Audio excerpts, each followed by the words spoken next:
মির্জা আব্বাস ভাই আপনি বলেন আমি কি ভুলটা বলছি? আমি বলছি বারাক ওবামা যখন আমেরিকার প্রেসিডেন্ট তখন তাকে ফিলিপাইনের প্রেসিডেন্ট বেশ্যার বাচ্চা বলে গালি দিছিল, আর বারাক ওবামা সেটাকে হজম করছে। আপনি একজন পলিটিশিয়ান হয়ে সেটা হজম করতে পারবেন না কেন? আমি তো নিউজটা দেখাইছিলাম, আমি তো মিশা নিউজ দেখাই নাই, তাই না? আপনি গালি খাইতে চান না তাহলে রাজনীতিতে আসছেন কেন? মসজিদের ইমাম হন, কেউ গালি দিবে না। হিমালয়ে গিয়ে সন্ন্যাসী হন, কেউ গালি দিবে না। নবী রসুলদের গালি দেয় মানুষ, আল্লাহর খোদাকে গালি দেয় মানুষ। আপনি কোন বালেশ্বর বালহরিদাস পালাচ্ছেন, আপনারা গালি দেওয়া যাবে না? প্রেসিডেন্ট ম্যাকরন তো থাপ্পড় মারে, আপনি চর থাপ্পড় খাবেন, আপনারা রাজনীতিবিদরা গালি খাইবেন। এটা সহ্য করতে হবে, এটাই নতুন বাংলাদেশ। উনি বলছেন জন্মের ঠিক নাই। আব্বাস ভাই, দুনিয়ার সব প্রাণী একই পদ্ধতিতে জন্মায়, আর একটা পদ্ধতি আছে টেস্ট টিউব বেবি, ওইখানে কেউ কাউরে লাগায় না। তো ঠিক পদ্ধতি কোনটা মির্জা আব্বাস ভাই? আর আপনি কোন পদ্ধতিতে জন্মাইছেন? আর আপনি যে পদ্ধতিতে জন্মাইছেন সেটা যে ঠিক, এই সার্টিফিকেট আপনারা কে দিছে? হ্যাঁ, তবে আপনি দাবি করতেই পারেন যে আপনারা যারা গালি দেয় তারা বৈধ বাবা মায়ের সন্তান না। আমার অনুমান আপনি সেটাই বলছেন, বৈধ পিতামাতার সন্তান না হইলে সে গালিবাজ হয়। আপনার এই অনুমানেরও কোনো ভিত্তি নাই। আপনার কর্মজীবনটা কি আসেন সেটা দেখি। আপনার কর্মজীবন কি ভালো? না মির্জা ভাই, আপনার কর্মজীবন ভালো না। আপনার কর্মজীবন কলঙ্কে ভরা। না, আমি কোনো পত্রিকার নিউজ নিয়ে আপনার চরিত্র হনন করব না। 1991 সালে প্রথম এমপি হন মির্জা আব্বাস, তারপরে কিছুদিনের মধ্যে ঢাকার মেয়র, আর 4 বছরের মধ্যে ব্যাংক মালিক। এমপির বেতন কত মির্জা ভাই? মন্ত্রীর বেতন কত? 1-1.5 লাখ টাকা সেই সময় মাসে, তাই না? তো কোন জাদুর কাঠি পাইলেন যে ব্যাংক বানানোর টাকা পাইছেন? এমপি হওয়ার আগে কি করতেন আপনি? আপনি ছিলেন কমিশনার। কমিশনারের বেতন কত?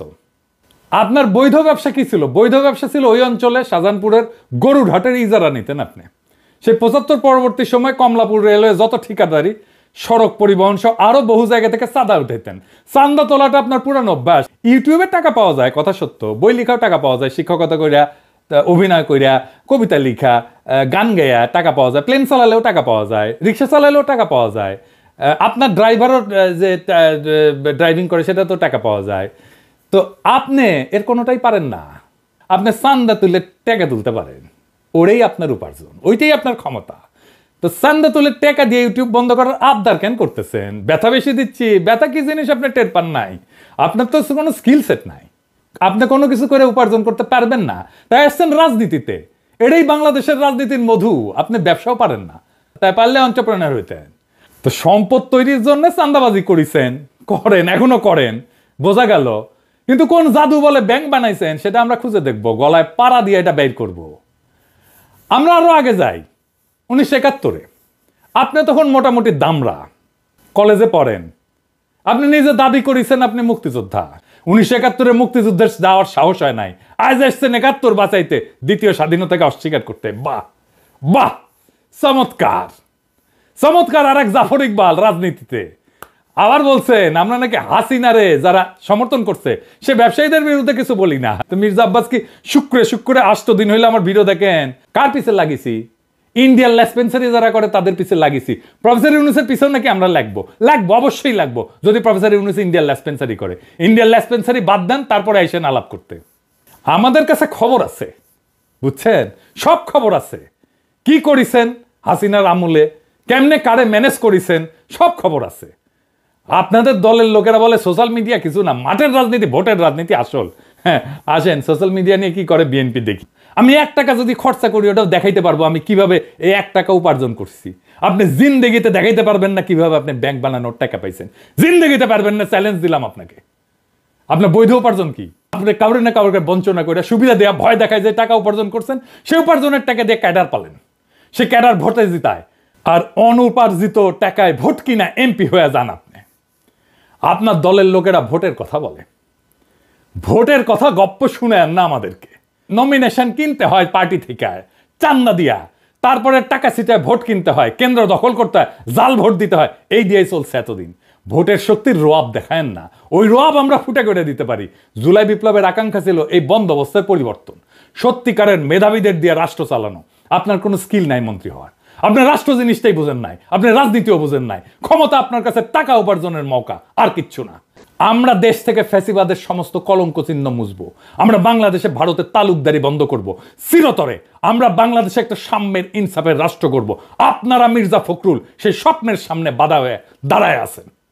দেশের জনগণ জানে, বুঝতে পারে প্রফেসর ইউনূসকে কেন তাড়ানোর চেষ্টা করতেছেন, কেন দ্রুত নির্বাচন চান। জনগণের জন্য প্রফেসর ইউনূসের এই অতি অল্প সময়ের শাসন হয়ে থাকবে একটা স্বপ্নের মতো, এক অলীক সম্ভাবনার মতো, এক বিদ্যুৎ চমকের মতো সময়। তারপর বাংলাদেশ আবার ফিরে যাবে আপনাদের সেই আদিম জমিদারি ব্যবস্থায়, আপনাদের সেই মাফিয়া শাসনে। আবার কালো টাকা এবং পেশি শক্তির মাস্তানেরা গাড়িতে পতাকা ওড়ায় ঘুরবে, হেলিকপ্টারে চড়বে, দলীয় মাজারের খাদেম আবার আমাদের ভয়ে ভয়ে বাঁচতে হবে। ক্ষমতার অঙ্গুল হেননের নিয়ত নির্দিষ্ট হবে আমাদের মতো ছোটখাটো মানুষদের। আমরা জানি আমাদের দাসের জীবন, আমরা পুতুল নাচের রীতিকথার দুর্ভাগ্যপীড়িত জাতি, সমাজের সবচেয়ে অযোগ্য, অশিক্ষিত, দাম্ভিক, অসৎ মানুষের বড় গলা শোনা ভয়ের রাজ্যে জীবন মৃত আমরা জানি আপনাদের বসংবৎ কোটাল পুত্রের ভিন্ন মতের আগাছা কেটে ফেলার অভিযানে আমরা যে কোনো সময় কচু কাটা হয়ে যেতে পারি। আমাদের জীবন মিথ অফ সিসিফাস। সিসিফাসের গল্প জানেন? আর এক অভিশপ্ত জীবন ছিল। পাহাড়ের নিচ থেকে পাথর ঠেলে ঠেলে ঠেলে ঠেলে যখন সে উপরে নিয়ে যায় একেবারে চূড়ায়, তারপর আবার সেই পাথরটা নিচে পড়ে, আবার তার ঠেলে ঠেলে ঠেলে ঠেলে উপরে নিয়ে যেতে হয়। এটাই তার অভিশপ্ত জীবন। আমাদেরও বাংলাদেশের নাগরিকদের জীবন মিথ অফ সিসিফাস। আমাদের অভিশপ্ত জীবন সিসিফাসের মতো। আমাদের সন্তানেরা বারবার রক্ত দিবে এই ক্ষমতার রাক্ষস তাড়াইতে, আবার নতুন রাক্ষস এসে দখল করবে জনপদ। আমাদের আসলেই কোনো মুক্তি নাই। কিন্তু মির্জা আব্বাস, মনে রেখেন, পৃথিবীতে যদি একজন মানুষও থাকে এই নষ্ট দুর্বৃত্তের রাজনীতির মুখোশ খুলে দেবে, সেটা আমি। সেই দিন বুঝবেন সোশ্যাল মিডিয়া কি জিনিস। আপনারা ক্ষমতায় আসতে পারেন, কিন্তু কোনোভাবেই এই স্বপ্নের সময় প্রফেসর ইউনূসের করে দিয়ে যাওয়া অর্জনকে অতিক্রম করতে পারবেন না। আপনাদের সেই পরাজয় গাথা এখনই লেখা হয়ে গেছে, প্রত্যেক দিন লেখা হচ্ছে। এই নতুন বাংলাদেশের স্বপ্নে যারা অন্তরায় হয়ে দাঁড়াইছে তাদের ভবিষ্যৎ অনিবার্যভাবে ম্লান। ইতিহাসের নিয়মে জনগণের ইচ্ছার বিপরীতে দাঁড়ানো মানেই পরাজয়। মির্জা আব্বাস এবং তার মতো নেতৃত্বের অবসান অনিবার্য। আমরা জানি এই লড়াই শুধু ক্ষমতার না, এই লড়াই ইনসাফের, সাম্যের, মুক্তির। আমাদের তরুণ প্রজন্ম আজ যে নতুন বাংলাদেশের স্বপ্ন দেখছে, যেখানে দুর্বৃত্তের রাজনীতি, চাঁদাবাজির আধিপত্য কিংবা ক্ষমতার দম্ভের কোনো স্থান নাই, সেখানে থাকবে সৎ, মেধাবী, প্রগতিশীল নেতৃত্ব। মির্জা আব্বাস কিংবা তার মতো অতীতের রাজনীতির নেতাদের কাছে আমাদের একটাই বার্তা: সময় বদলাইছে, জনতার স্বপ্নকে দমায় রাখা যাবে না। নতুন বাংলাদেশে মিথ্যা, দুর্নীতি, ক্ষমতার অপব্যবহার থাকবে না। আমাদের লড়াই চলবে জুলাই আগস্ট বিপ্লবের প্রকৃত অর্থ বাস্তবায়ন না হওয়া পর্যন্ত। এই নতুন বাংলাদেশের স্বপ্ন বাস্তবায়নের পথে প্রত্যেকটা বাধাকে পাড়ায় আমরা আগায় যাব একটা সত্যিকারের স্বাধীন, সাম্যের, ইনসাফের, মানবিক বাংলাদেশের পথে। ইনকিলাব জিন্দাবাদ।